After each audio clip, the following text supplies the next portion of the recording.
Boa tarde a todos. Esta é a primeira aula em regime de ensino remoto emergencial da disciplina História da Filosofia Contemporânea, primeiro semestre letivo de 2021. A primeira coisa que eu tenho a dizer a vocês, a título de notícia geral desse curso, é que na designação do curso História da Filosofia Contemporânea, a palavra História vai ser tomada muito seriamente, muito ao pé da letra. Significa dizer, esse é realmente um curso de História da Filosofia. Nós vamos considerar, ao longo do semestre, uma variedade de doutrinas filosóficas, uma variedade de argumentos filosóficos, mas o curso não é sobre nenhum problema filosófico particular, nem sobre nenhuma proposta de solução desse problema, não é sobre nenhuma teoria filosófica particular também.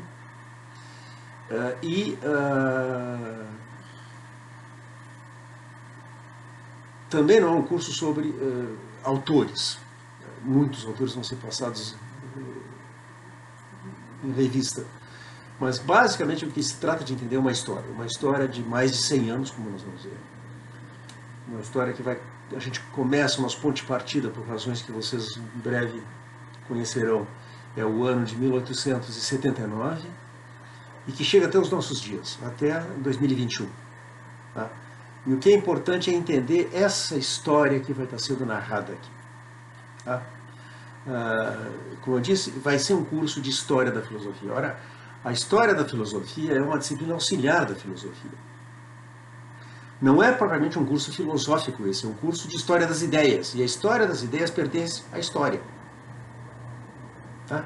A História das Ideias filosóficas é uma parte da História das Ideias que pertence à História, não à filosofia. É uma disciplina auxiliar da filosofia. Serve para pôr no mapa uma variedade de ideias, de teses filosóficas. O meu colega, hoje aposentado, José Alexandre Guerzoni, me contou que uma vez, numa aula que ele estava dando uma aula sobre Kant, e um aluno levantou a mão e disse: professor, Kant e Hegel. Eu pensei assim: como assim Kant e Hegel? O que tu quer saber? Não, quem vem antes? Ele disse: isso é fácil, é Kant. E aí ele me disse, foi o comentário dele sobre esse episódio, uma disciplina como essa devia servir para os alunos saberem quem vem antes. Tá? Isso vocês vão aprender comigo ao longo desse semestre, podem ter certeza. Tá? O ensino da história da filosofia não é fácil. Existe, por razões que nós não conhecemos suficientemente ainda, uma espécie de resistência quase que institucional à história da filosofia, a tratar os problemas filosóficos como tendo uma história, tá? E a tentar entender as ideias filosóficas como sendo geradas, desenvolvidas, articuladas, modificadas, rejeitadas, adotadas novamente, rejeitadas novamente, assim por diante, no tempo histórico. Tá? Nietzsche, que é um dos raros dentre os nossos precursores, a quem não faltou autoridade para emitir um juízo como esse, diz lá no Humano Demasiado Humano, falta de sentido histórico é a doença hereditária de todos os filósofos. Não se trata de resistir a isso. Né? E o fato é que a filosofia tem uma resistência à história e à historicidade, ao tempo histórico. Talvez, como sugere o filósofo norte-americano Stanley Cavell, num brilhante ensaio dos anos 60 do século passado, intitulado Existencialismo e Filosofia Analítica, talvez a filosofia tenha uma querela não apenas com o tempo histórico, mas com o tempo em geral. Né? Talvez seja parte da partilha originária que a gente encontra em curso nos diálogos de Platão, entre a filosofia e a sofística, portanto, entre a lógica e a retórica, a distinção entre uma disciplina que se ocupa dos procedimentos de demonstração da verdade para os quais o tempo histórico não tem nenhuma importância, cujo coração é, portanto, a lógica, e uma disciplina que se ocupa dos procedimentos de persuasão, em que a ocasião, o kairos, é absolutamente decisivo, tá? E cujo coração é a retórica. Nessa demarcação entre lógica e retórica, Platão efetua a demarcação entre filosofia e sofística. E pode ser que aí, nesse ato inaugural de demarcação do território próprio da filosofia, esteja em curso já essa repressão do tempo, essa censura imposta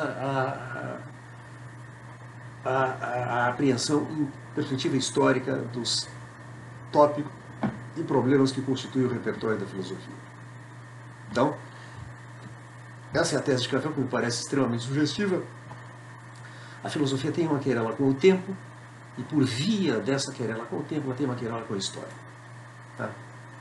Ora, o que eu quero opor a isso, e a filosofia tende a conceber-se, portanto, como se realizando num espaço lógico em que o tempo não transcorre, em que não há tempo histórico.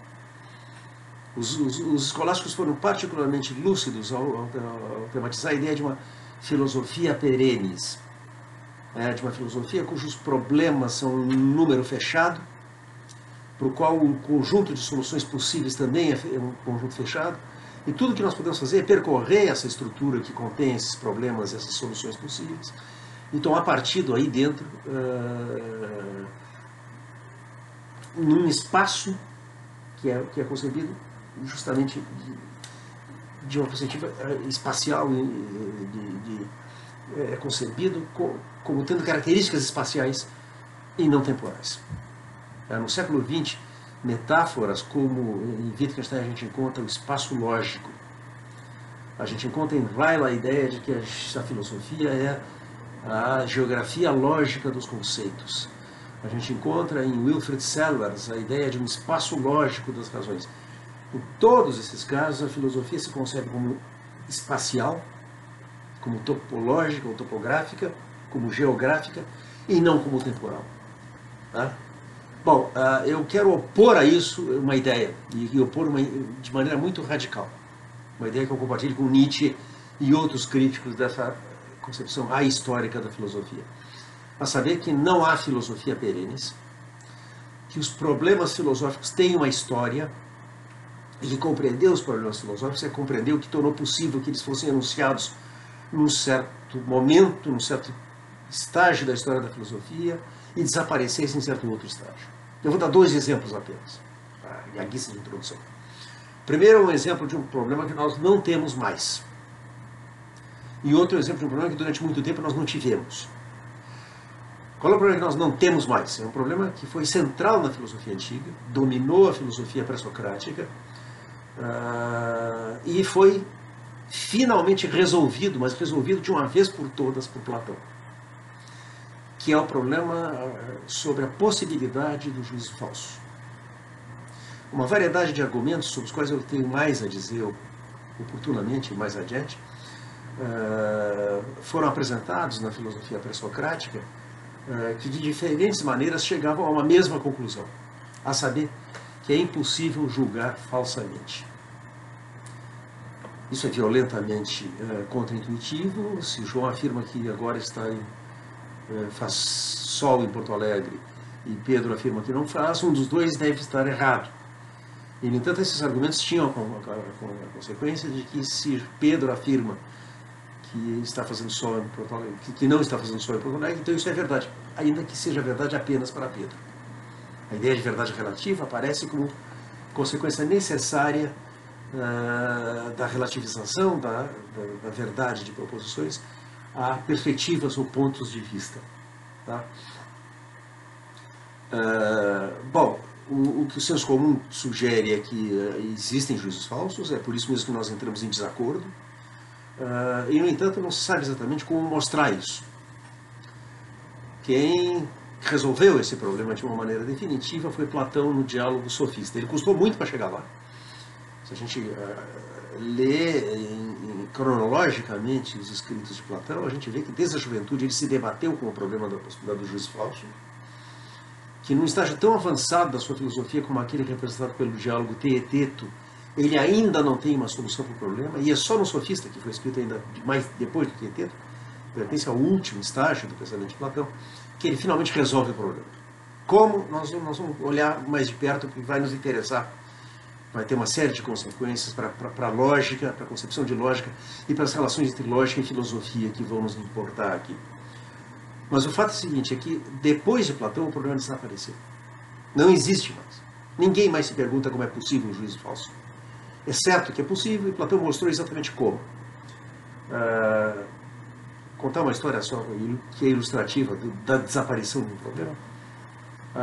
O professor Nicholas Denyer, da Universidade de Oxford, escreveu um livro excelente sobre a história do problema do juízo falso. Se chama Linguagem, Pensamento e Falsidade na Filosofia Grega Antiga. No prefácio desse livro, ele conta que, quando ele estava escrevendo o livro, ele teve a curiosidade de consultar o catálogo da biblioteca da Bodleian Library de Oxford, uma das maiores bibliotecas acadêmicas do mundo, para saber quantos títulos havia catalogados em que ocorria a palavra falsidade. Encontrou 7. Quantos em que ocorria a palavra verdade? Literalmente milhares. Que apenas 7 livros tivessem a palavra falsidade no título, e Denner acrescenta, e este aqui é o 8º, atesta a desaparição de um problema. Um problema que simplesmente deixou de existir. Teve a sua época histórica, mas desapareceu.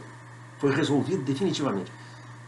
Para quem pensa que não há progresso em filosofia, está aqui um exemplo de progresso. Você resolve um problema e nunca mais tem que voltar atrás.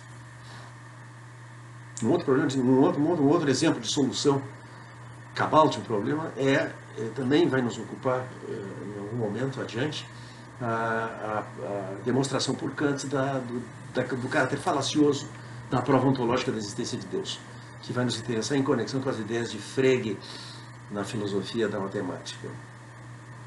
Mas agora eu vou dar um exemplo de um problema que não existia na filosofia antiga. É um pouco a imagem no espelho, a imagem invertida do problema do juízo falso. O problema do juízo falso, no fundo, era saber o seguinte, como é que o entendimento humano, que está no mundo, consegue se perder do mundo, se desgarrar do mundo, se extraviar na ilusão, no equívoco, no erro, na falsidade.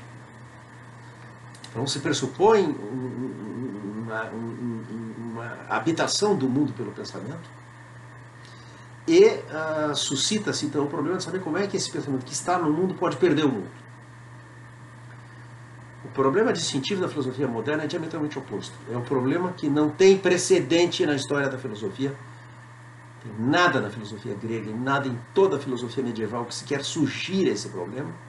É um problema que surge inteiro pela primeira vez na obra de René Descartes e é o problema da realidade do mundo exterior. Como é que eu sei que as ideias na minha mente, que a essas ideias corresponde a alguma coisa fora da minha mente? O que supõe agora, o cenário original não é um espírito que está no mundo e pergunta-se como ele poderia se perder do mundo estando no mundo, mas é um espírito desmundanizado que tem que chegar até o mundo e estabelecer com ele contato. E isso é o conhecimento. Esse problema não tem precedente, ele surge na filosofia moderna. E se o curso fosse de História da Filosofia Moderna e não de História da Filosofia Contemporânea, eu dedicaria algum tempo a examinar com vocês o que é que torna possível a Descartes enunciar pela primeira vez esse problema lá no século XVII. Tá? Mas não tem precedente antes, isso é o que é crucial por enquanto notar. Bom, eu fiz essas duas alusões históricas apenas para ilustrar, de maneira muito aproximativa, sem entrar nos detalhes,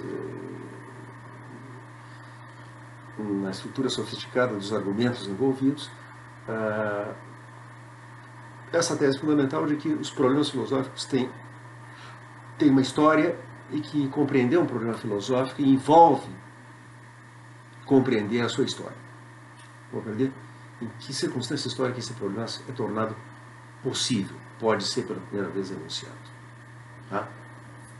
Bom, dito isso, deixem-me anunciar a vocês o programa do semestre. Eu quero dizer o seguinte, o programa que eu vou cumprir durante o semestre é um recorte seletivo. Eu não vou contar tudo o que aconteceu em filosofia nos últimos 150 anos. Vou fazer um recorte seletivo, mas esse recorte seletivo tem uma história interna. Há uma narrativa que articula isso aí, que ilustra uma tese e que pretende demonstrá-la. Tá? O recorte seletivo consiste no seguinte: eu vou me ocupar da tradição analítica, da filosofia analítica, desde a obra de Frege no final do século XIX até os dias de hoje. E o fato de que eu vou me ocupar da filosofia analítica e não, por exemplo, da fenomenologia ou do existencialismo ou do marxismo, deve-se a três razões. A primeira, muito elementar, é o seguinte: isso eu conheço, disso eu posso falar com conhecimento de causa. Tá? Eu não conheço a história da tradição fenomenológica como conheço a história da tradição analítica. Mas a segunda razão é a continuidade da história da filosofia analítica. Ela tem uma continuidade ininterrupta. É a história não de uma escola, filosofia analítica não é o nome de uma escola filosófica, não é o nome de uma corrente filosófica. Aí dentro tem todas as escolas e todas as correntes que vocês possam querer, mas é o nome de uma tradição, de filósofos que recebem, herdam problemas de outros filósofos, acolhem tanto quanto rejeitam naquilo que lhes é transmitido, modificam e passam adiante. Tradição vem de um verbo latino que significa entregar. Numa tradição, uma geração entrega a outra alguma coisa. E aqui são um repertório de perplexidades intelectuais e de algumas ferramentas para lidar com elas que vai sendo passado adiante. E isso responde pela continuidade da tradição analítica desde o final do século XIX até os nossos dias. E o terceiro ponto crucial é a atualidade dessa tradição. A filosofia analítica está viva, ela é praticada hoje no mundo inteiro, durante muito tempo, na primeira metade do século. Ela esteve restrita ao mundo anglo-saxônico e ao universo filosófico de língua alemã, a Alemanha e a Áustria, sobretudo. Hoje ela está em toda parte e está viva. Ao contrário, por exemplo, da tradição fenomenológica, que se esgota mais ou menos por volta de meados do século XIX. O último grande nome aí seria Maurice Merleau-Ponty. Depois nós temos uma tradição pós-fenomenológica, pós-estruturalista, que começa talvez com o livro de Jacques Derrida sobre Husserl, mas sobre essas coisas eu não vou me pronunciar porque não entendo delas. Tá?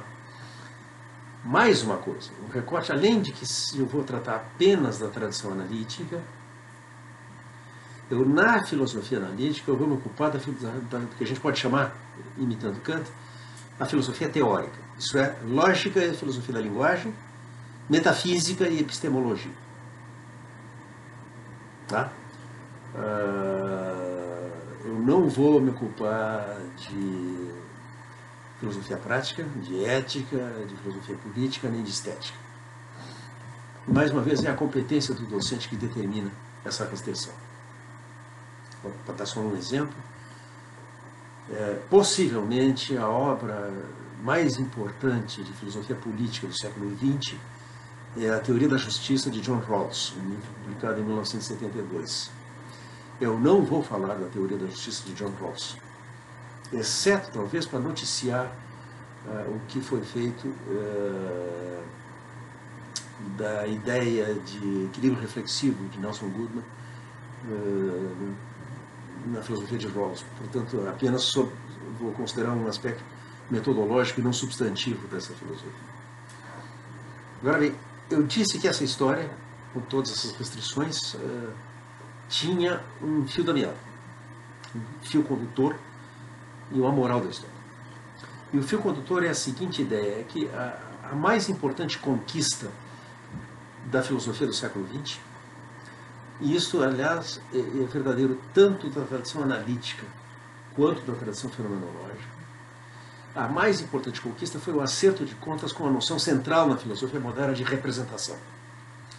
Com a ideia, a saber, de que todo o nosso contato cognitivo com o mundo é mediado por representações.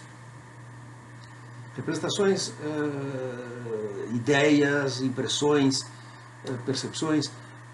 Há vários nomes na filosofia moderna. Por exemplo, a tradição racionalista de Descartes, Leibniz e Spinoza fala em ideias. A tradição empirista de Locke, Berkeley e Hume fala em impressões. A tradição idealista de Kant, Fichte, Schelling e Hegel fala em representações. Em qualquer caso, a ideia é um termo médio entre a mente e o mundo. Algo que faz o nexo entre o interior e o exterior, entre a vida mental e o mundo lá fora. Deixa eu tentar fazer um pequeno diagrama aqui para ilustrar isso.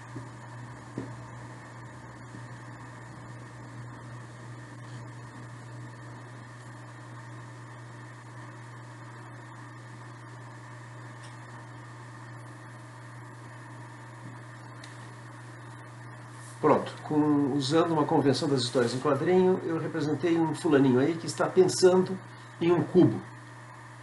Agora, isto aqui, isto é uma representação. O cubo mesmo está lá fora, ou não está, talvez não exista.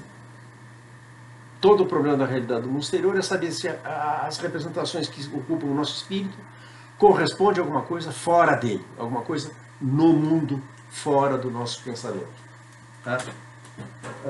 Bom, a história que eu quero chegar é uma em que nós vamos resgatar esse cubo que está aqui e nós vamos dispensar isso aqui. Pronto, está aí o resumo do semestre inteiro.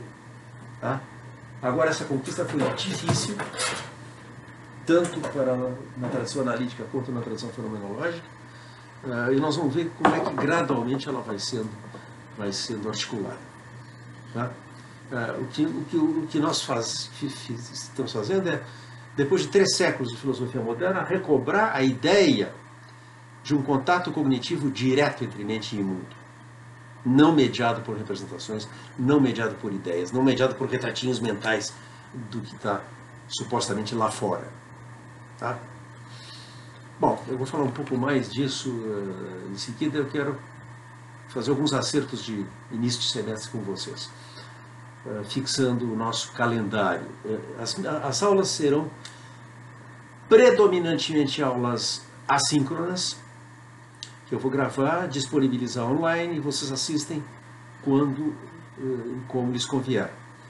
Nós teremos ocasionalmente aulas síncronas para tirar dúvidas, para esclarecer dificuldades e tal. Nessas aulas síncronas a gente vai ter a participação do meu orientando Ian da Silva Massing, que está fazendo estágio docente nessa cadeira. Mas em princípio vão ser aulas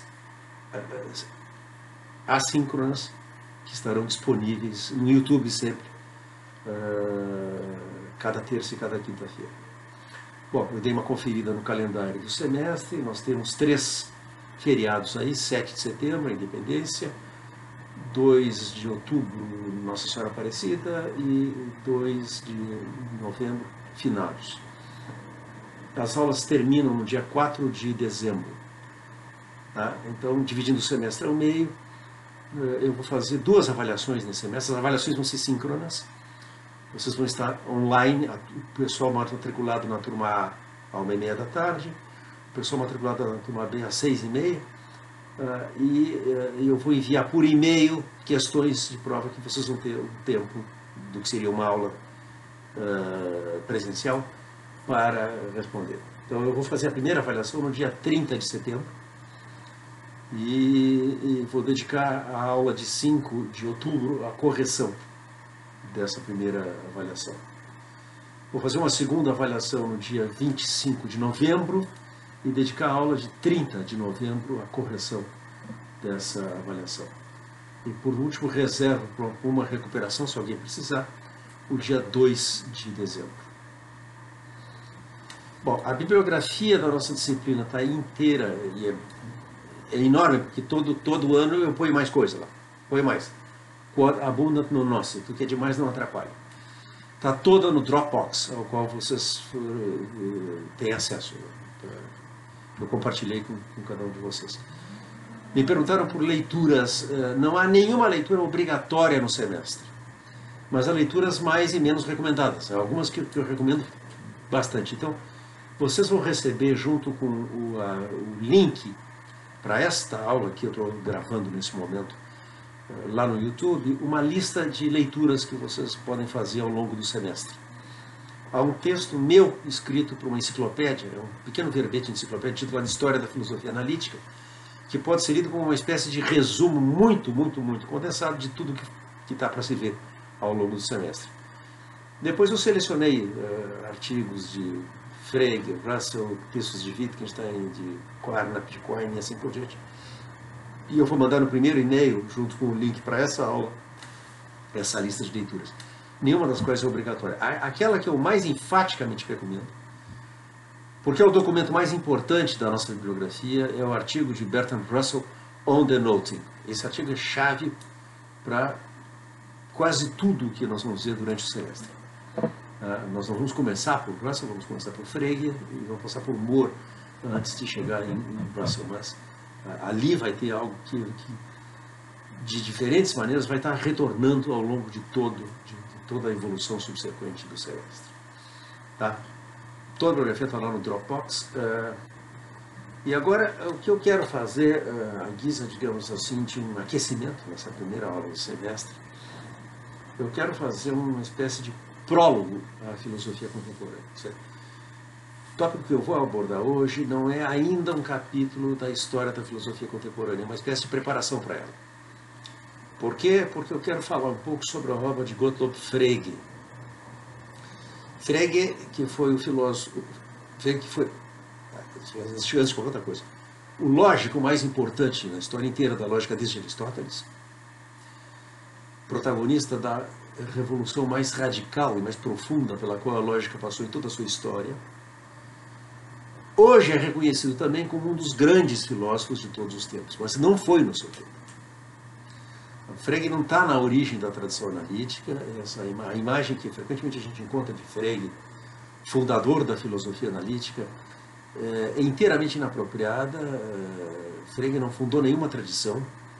O trabalho dele, que pese ter sido apreciado por interlocutores importantes como Edmund Husserl ou Bertrand Russell, não teve na origem de nenhuma escola. Frege não tem continuadores imediatos. E só muito mais tarde que as ideias de Frege começam a ser incorporadas à tradição analítica. Nós devemos sobretudo a Wittgenstein isso. Wittgenstein é o primeiro filósofo que, de maneira sistemática e com conhecimento de causa, faz uso das ideias de Frege ao enfrentar os problemas filosóficos. A partir daí, ocorre um processo que a gente pode chamar de canonização, isso é, de promoção ao cânone da história da filosofia analítica de Frege. Mas a ideia de que ele fundou a tradição é uma espécie de atribuição retrospectiva, retroativa. Ilustra um dito famoso do grande escritor argentino Jorge Luis Borges, que Borges é autor de um ensaio intitulado Kafka e seus precursores, em que Borges examina uma variedade de exemplos de situações que nós chamaríamos facilmente kafkianas na obra de escritores do século XIX, como Heinrich von Kleist ou Søren Kierkegaard. E Borges observa muito agudamente que sim, essas situações são kafkianas, mas o fato é que nós só consideramos essas situações kafkianas porque nós já lemos Kafka. Elas são kafkianas para nós que lemos Kafka. E Borges escreve, então, os grandes escritores inventam seus precursores. A sua obra modifica o passado, assim como ela modifica o futuro. Frege, o fundador da filosofia analítica, é um exemplo disso. Um precursor inventado pelos seus sucessores, por Wittgenstein em particular. No entanto, nós vamos ver que na obra dele são antecipados alguns dos problemas mais centrais da tradição analítica. E Frege tem uma atualidade incontornável até hoje. Continua sendo um interlocutor com o qual nós estamos nos debatendo constantemente. Dito isso, me deixem dizer assim, a título de primeira aproximação, que Frege é um caso singular.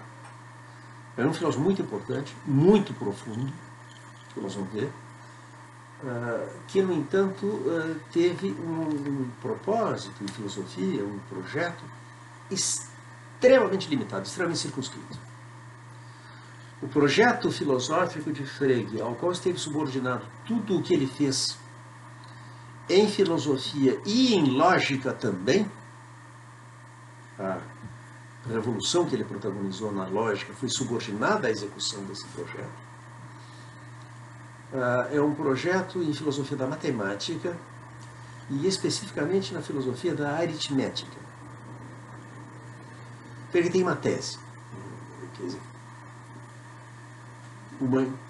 que na origem é uma intuição apenas, que se trata então de demonstrar.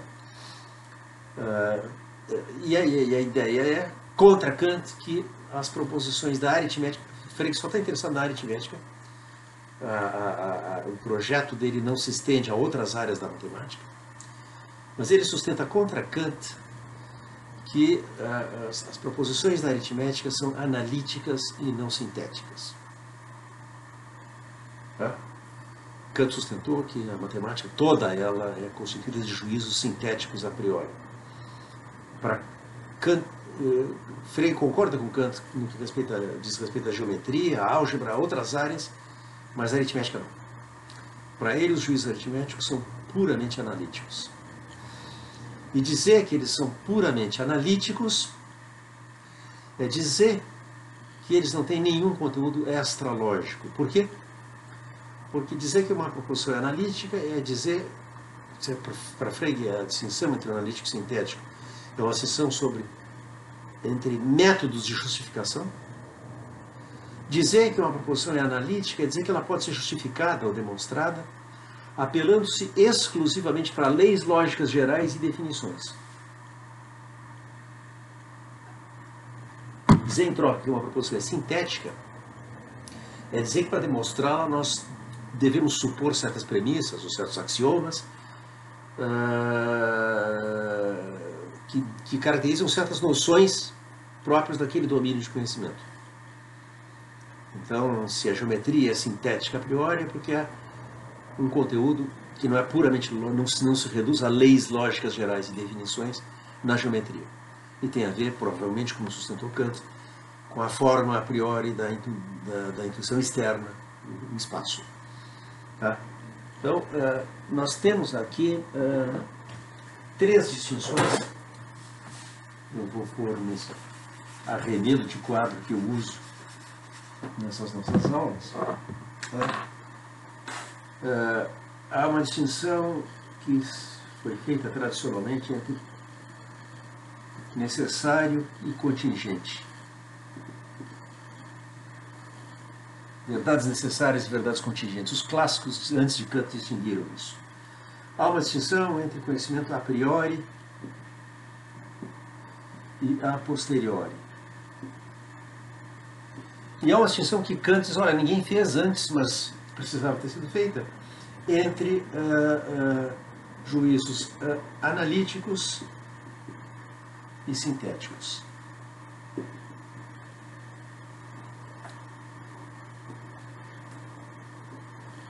Então nós temos aqui três pares de categorias. Tá?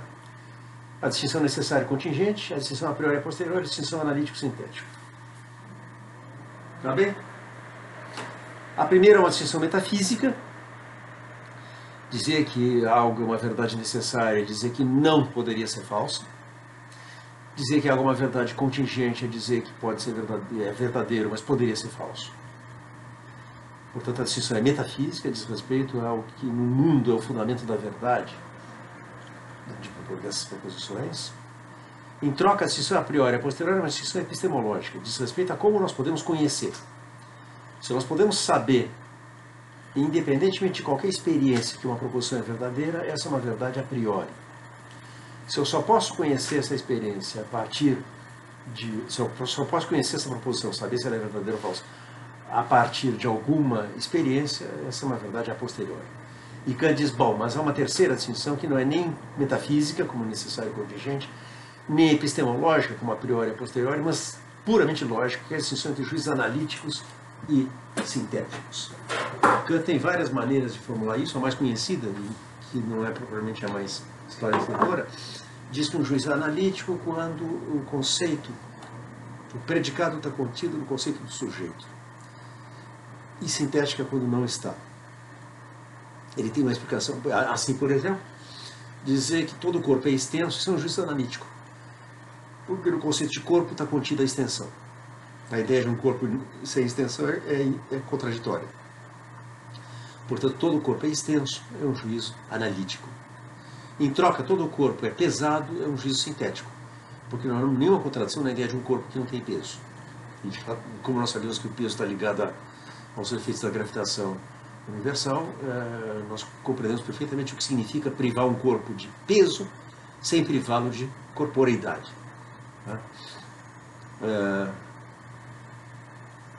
Nós poderíamos pensar que essas noções aqui andam juntas, no seguinte sentido. Toda verdade necessária também é uma verdade a priori e uma verdade analítica. E toda verdade contingente também é uma verdade a posteriori e sintética. Nós vamos encontrar no nosso itinerário filósofos que sustentaram exatamente isso. Que entre essas duas colunas não há nenhum cruzamento. Para Kant, justamente, o maior interesse está na ideia de que há pelo menos um cruzamento relevante. Há juízos que são sintéticos, porém a priori. E Kant explica que o problema geral da razão pura, aquele que ele escreveu a crítica da razão pura para responder, é como são possíveis os juízos sintéticos a priori. Eles devem ser possíveis, do contrário, nem a metafísica nem a matemática seriam possíveis. Para Kant, tanto a metafísica como a matemática são constituídas de juízos que são sintéticos e mesmo assim não são a posteriori. São juízos sintéticos a priori. Frege não tem nenhum problema com a ideia de um juízo sintético a priori, o problema dele é que se pense que a aritmética é constituída de juízos sintéticos a priori. Na origem, como eu disse, isso era uma intuição. Tá? E a intuição basicamente do Frege era a seguinte, a ideia de que não há nenhum conteúdo extra-lógico na aritmética. Tá? A aritmética é uma parte da lógica. Não há nada, não há quaisquer axiomas aritméticos propriamente ditos que não sejam axiomas lógicos absolutamente gerais. A intuição geral de Frege era a seguinte, que o domínio do enumerável, que é o domínio de que trata a aritmética, o enumerável aqui que se pode contar, 1, 2, 3, 4, responde-se a pergunta quantos apresentando um número cardinal, que o domínio do enumerável coincide com o domínio do pensável, no sentido preciso em que tudo que se pode pensar pode-se contar. Como diz Frege, por exemplo, Deus, um anjo, um homem e um movimento, que somados são 4. Se o domínio do enumerável coincide com o domínio do pensável, não há propriamente leis do enumerável, que não sejam já desde sempre leis do pensável. Essa é a intuição de base. Mas isso é uma intuição, isso não demonstra nada.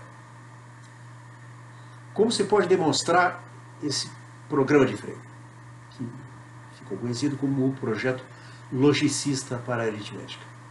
Bom, provando, deduzindo os teoremas da aritmética de um conjunto de axiomas puramente lógicos, que é exatamente o que Frege tratou de fazer. A grande obra da vida dele, As Leis Fundamentais da Aritmética, um livro publicado em 2 volumes, em 1893 e depois em 1903, consiste nisso. Frege trata então de derivar os teoremas da aritmética a partir de um conjunto de proposições puramente lógicas. Se ele tiver sucesso nesse empreendimento, ele provou o programa logicista. Então eu quero insistir. A intuição de que o domínio do pensável coincide com o domínio do oráculo não é argumento. É só uma espécie de sinalização heurística da direção em que a investigação tem que prosseguir. A provar efetivamente que os juízos aritméticos são analíticos e não sintéticos, isso é provar os teoremas da aritmética, derivando esses teoremas de um conjunto de leis puramente lógicas. Este é o projeto da vida de Frege. É só isso que ele teve que fazer. Tá? Agora, atenção. Para demonstrar os teoremas da aritmética, derivando das leis gerais da lógica, você está obrigado a fazer uma análise atenta do raciocínio matemático. Você precisa reconstruir as provas da aritmética de maneira a deixar claro do que depende que uma proposição aritmética seja afirmada. Para nós podermos decidir se isso depende apenas de leis lógicas gerais e definições, que são simplesmente regras para a intersubstituição de símbolos, de sinais, ou se isso depende de algum conteúdo específico, de alguma premissa ou axioma que diga respeito especificamente ao número, a cardinalidade, coisas assim. Então, Frege precisou fazer foi uma análise do raciocínio matemático. E é por causa disso que ele fez o que fez em lógica. Frege protagonizou a revolução mais radical na história da lógica.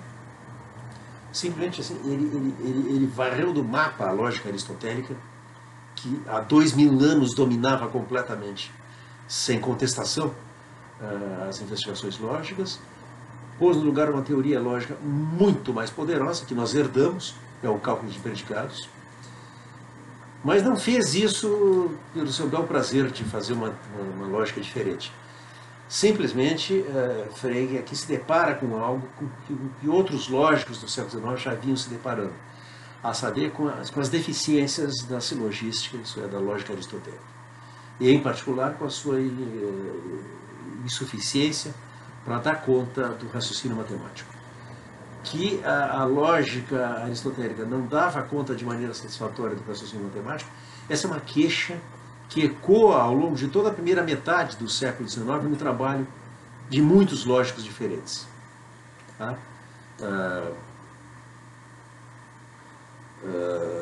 Erwin Schröder, George Boole, Charles Sanders Peirce, Frege, todos esses lógicos têm em comum a queixa de que a lógica aristotélica não dá conta do raciocínio matemático. E como nós vamos ver, né, com detalhe, com exemplos na próxima aula, a razão pela qual ela não dá conta de maneira satisfatória do raciocínio matemático é que a lógica aristotélica não dá conta de maneira satisfatória de relações.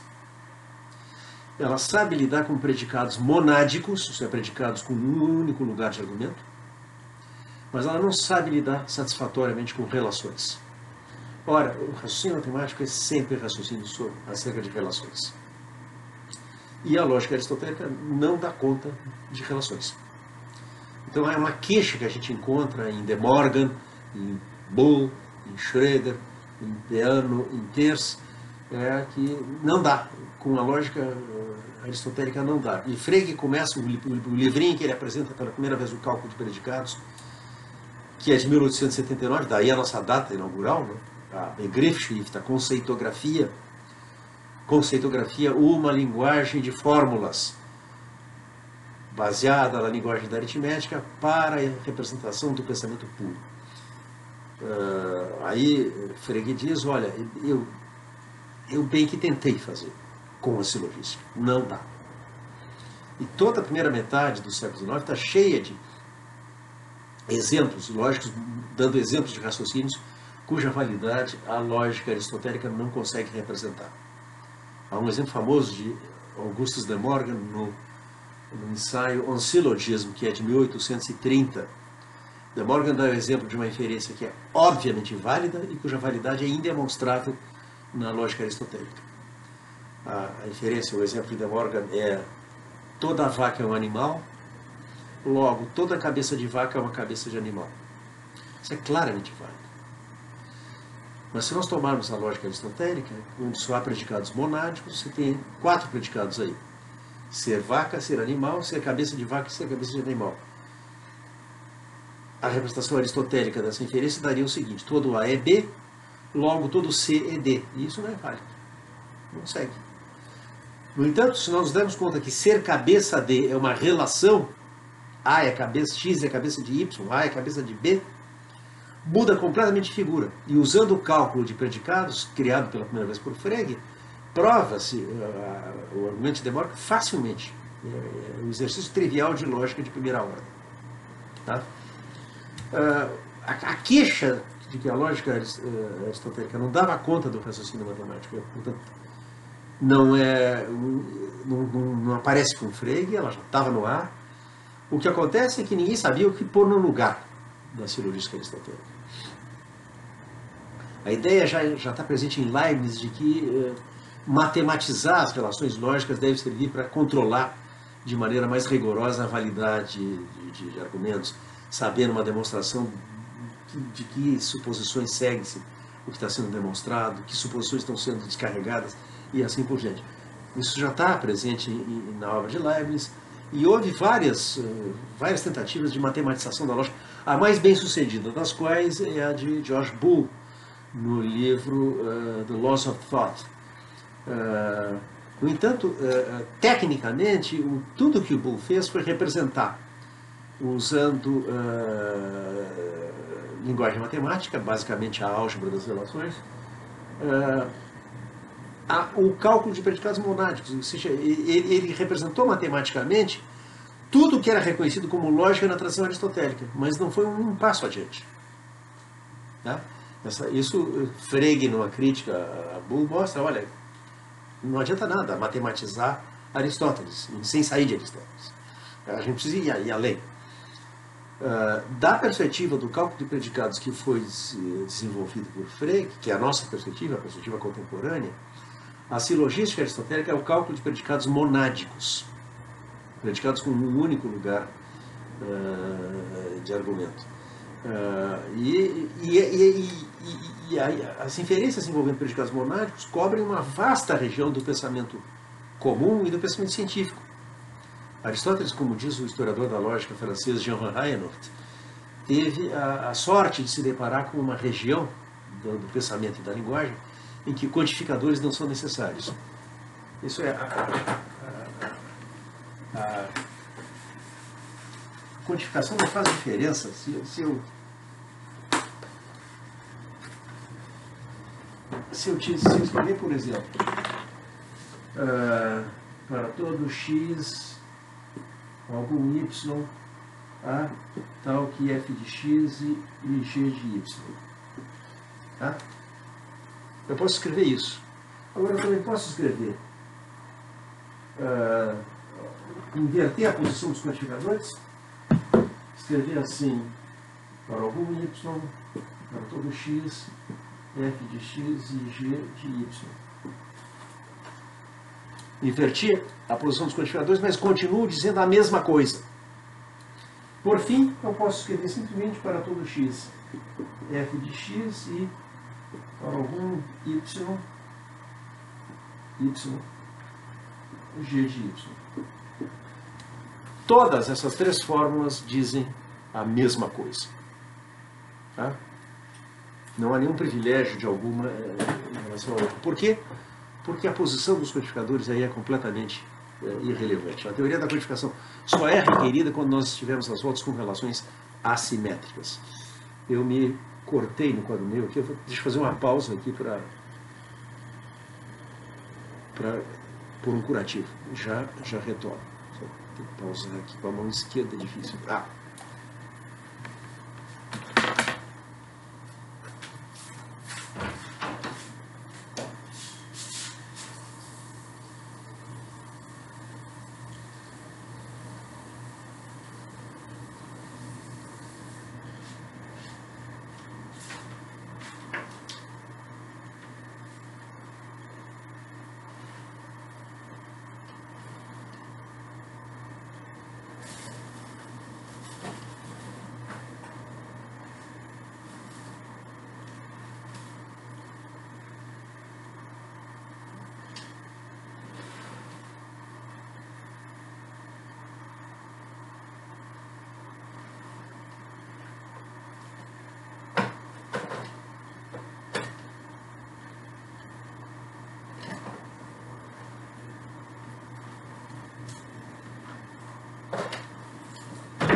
Bom, eu tenho agora uma coisa a dizer sobre o projeto. Bom, vimos por hora de maneira muito aproximativa o projeto geral de Freire. Agora tem uma coisa que é melhor dizer de saída, porque é a pior coisa que eu posso dizer acerca do projeto de Freire. Nós vimos que aqui está um filósofo que, contrariamente a muitos outros, a maioria dos outros filósofos, nunca teve em vista erigir um sistema filosófico, nunca pensou que devesse escrever sobre metafísica, epistemologia, ética, estética, filosofia política, etc, etc. Todo o seu projeto filosófico estava restrito à filosofia da aritmética, não da matemática em geral, da aritmética. Tratava-se de provar uma tese, uma única tese, de que as proposições da aritmética são analíticas e não sintéticas, e muito bem, Frege fracassou nisso tudo. A história do projeto filosófico de Frege é a história de um fracasso. O segundo volume das Leis Fundamentais da Aritmética já estava no pré-1903, quando Frege recebeu uma carta de Bertrand Russell, que mostrava de maneira dirimente que o sistema de Frege é inconsistente. O sistema permitia derivar uma contradição ali dentro. Mais especialmente o problema de ser respeito à lei fundamental número 5, que, para os nossos propósitos, numa primeira aproximação, pode ser descrita como um princípio de compreensão irrestrito. O que é um princípio de compreensão? Uma maneira de caracterizar extensões conceituais a partir dos conceitos que determinam essas extensões. Então, a ideia é assim, você caracteriza o conjunto de cavalos ou caracterizar o conceito de cavalo. E a ideia é que todo predicado bem formado determina uma extensão conceitual. Tá? De maneira que eu posso sempre falar de extensões conceituais onde eu tenho predicados que estejam sintaticamente bem formados. Ora, Russell mostrou que isso é falso. Que nem todo predicado bem formado determina uma extensão. Há predicados bem formados que são insatisfatíveis. Nada pode estar na sua extensão. E o sistema de Frege não põe nenhum anteparo à ocorrência de predicados dessa natureza. Russell estava pensando em particular, o exemplo que ele dá para Frege é o exemplo da teoria dos conjuntos. Nós temos a ideia geral de conjunto, uma coleção de objetos distintos, reais ou pensados, e nós temos a noção de pertencer a um conjunto. E nós podemos notar agora que, eventualmente, um conjunto pode pertencer a si mesmo. Por exemplo, o conjunto dos conjuntos que tem mais de 2 elementos tem mais de 2 elementos. Então ele está contido em si próprio. O conjunto dos alunos matriculados dessa disciplina não é um aluno matriculado nessa disciplina. Portanto, ele não está contido em si mesmo. Ora, pergunta então Russell, e o conjunto dos conjuntos que não estão contidos em si mesmos, está contido em si mesmo? A resposta é contradição. Suponhamos que o conjunto dos conjuntos que não estão contidos em si mesmo não está contido em si mesmo. Nesse caso, ele é um conjunto que não está contido em si mesmo. Nesse caso, ele pertence ao conjunto dos conjuntos que não estão contidos em si mesmo, que é ele próprio. Mas nesse caso, ele está contido em si mesmo. Mas se ele está contido em si mesmo, ele não está contido em si mesmo. Se ele não está contido em si mesmo, ele está contido em si mesmo. Contradição. A conclusão não é que esse é um conjunto que tem propriedades extraordinárias e comuns, mas que um tal conjunto não pode existir. Simplesmente. Esse predicado é um predicado que, embora sintaticamente bem formado, é insatisfatível e, portanto, não pode determinar nenhuma extensão conceitual. Russell tem uma versão popular desse paradoxo e nos convida a imaginar o seguinte: bom, suponhamos que numa certa aldeia existe um barbeiro que barbeia todo habitante da aldeia que não se barbeia a si próprio. Pergunta: o barbeiro da aldeia se barbeia a si próprio, sim ou não? Paradoxo. Se o barbeiro se barbeia a si próprio, então ele é um desses que ele barbeia. Quem são os que ele barbeia? Os que não se barbeiam a si próprios. Portanto, se ele se barbeia a si próprio, ele é um daqueles que ele barbeia. Portanto, ele não se barbeia a si próprio. Contradição. Frege reagiu com extrema integridade intelectual a essa péssima notícia que dava Russell. Respondeu dizendo, bom, está claro que a minha lei fundamental número 5 não pode ficar. Vamos ter que procurar uma alternativa, e ele ficou procurando uma alternativa, mas o sistema como estava não pôde ficar. Frege delineou lá uma ideia de por onde é que ele podia sair, ficou conhecido na literatura como Frege's Way Out, e a minha visão consensual acerca do Frege's Way Out foi que a estratégia delineada por Frege naquela altura ali recuava a dificuldade, mas não resolvia. A dificuldade simplesmente reaparecia um pouco mais adiante. Isso foi ortodoxia. Há vários artigos com o título Frege's Way Out, há um de Quine com esse título, há um de Gitsch com esse título, que concordam em que a solução apenas recua a dificuldade e não a remove. Essa ortodoxia, bom, o próprio Frege parece ter se convencido disso, porque nos últimos escritos dele sobre aritmética, a gente encontra o Frege tentando uma derivação da aritmética a partir da geometria, e não da lógica. Mas, se as proporções da aritmética são derivadas das proporções da geometria, então, dado que Frege aceita a tese kantiana com relação acerca do caráter sintético a priori da geometria, o que Frege está reconhecendo é que a aritmética não é analítica e sim sintética a priori. Não é certo que aquele Frege's Way Out não funcionasse. No final do século XX, o lógico norte-americano George Boulos publicou uma série de artigos, começando por um intitulado Saving Frege from Contradiction, salvando Frege da contradição, em que ele sugere que com ferramentas lógicas que não estavam disponíveis para o Frege com que ele trabalhava, talvez seja possível articular o Frege's Way Out. Então, nós não podemos nem dizer que o projeto logicista para aritmética foi um projeto fracassado. Nós não podemos dizer que esse projeto era inexequível, que ele estava fadado ao fracasso. Talvez ele seja viável, talvez o logicismo esteja certo. Nós hoje não podemos afirmar com certeza nada a esse respeito. Mas uma coisa é certa, Frege não conseguiu executar. A história do projeto filosófico de Frege é a história de um fracasso. Mas esse fracasso exigiu que ele fizesse aquilo que faz a glória de Frege, né? A mais profunda reconsideração dos fundamentos da lógica em toda a história da lógica. Para fazer o que ele fez em lógica, Frege teve que pensar sobre as noções fundamentais da lógica, sobre a natureza da própria lógica, mais arduamente do que qualquer filósofo tinha feito até então, desde Aristóteles. E aí está a grande contribuição de Frege para a filosofia. Nós herdamos de Frege a lógica, como nós a temos hoje, e a filosofia da lógica que ele precisou fazer para fazer lógica, como nós hoje, herdeiros de Frege, fazemos. Esse vai ser o tema da próxima aula.